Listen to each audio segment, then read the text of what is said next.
Nona Peltz. Yeah, it's not too late to talk about business, he No, says, with the worst isn't. segue in the history of broadcasting. It must be. New figures show migration is still high, but numbers are off their peak. That's right. Yes, we have seen a plateau in the numbers. They sort of peaked in July, and we've seen the slowest rate, I guess, net migration is how we're describe it. So that's how many people are left over after we've subtracted those who have left. And so we were just over 70,694 last month. And in July, we were above 72,000. So, yeah, I mean, the numbers are definitely slowing down. That's an annual figure, right? That's an annual figure. And so, yeah, I guess, okay, what's happening? Some of the analysis is that it's the students. We've seen a plateau in the number of students coming. That was last year, there were 4,000 people below what we were seeing in 2016 when we peaked. So is that a year-on-year comparison? Yes. Because if students are coming, they're unlikely to come in November, right? Yeah. Or October. And also, number of resident visas are also down. And that's partly because we've seen, some changes in policy that's already having an impact. And we can expect a greater slowdown coming up as the new government policy is put in place. Yeah, so absolutely. You can expect that to slow.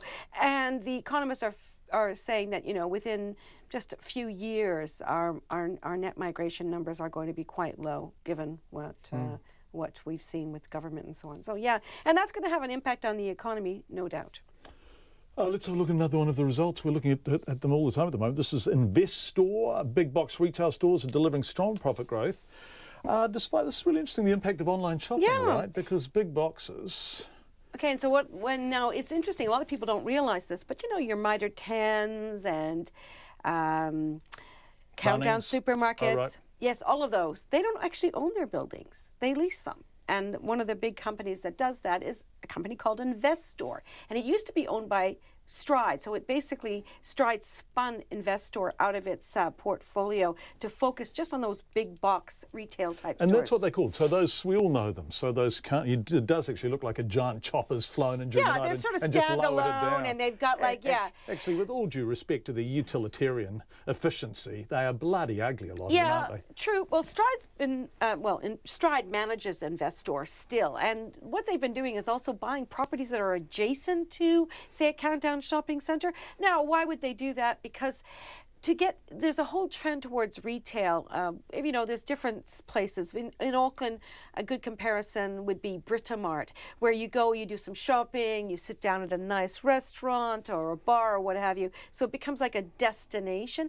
And that's one of the trends we're seeing in retail as online shopping starts to cut into those profits. But hey, people are still shopping at Countdown, and they're still shopping at Mitre 10. Right, what happened on the markets today, Arnona? Okay, well, what do we have here? The NZX ended up nearly 17 points to 8,104, and we've seen very strong growth right in, of course, Wall Street and Asia too. Dollars trading at 68.2 US cents. It's still pretty sluggish there. 90.2 Australian and 51.5 pence. The way you always end with pence, it always makes you want to go and buy some pence. I don't know, you just make it sound a very attractive currency, the way you say that every night. Thank you. Well, you're very welcome. Thanks, Nona Peltz. Yeah.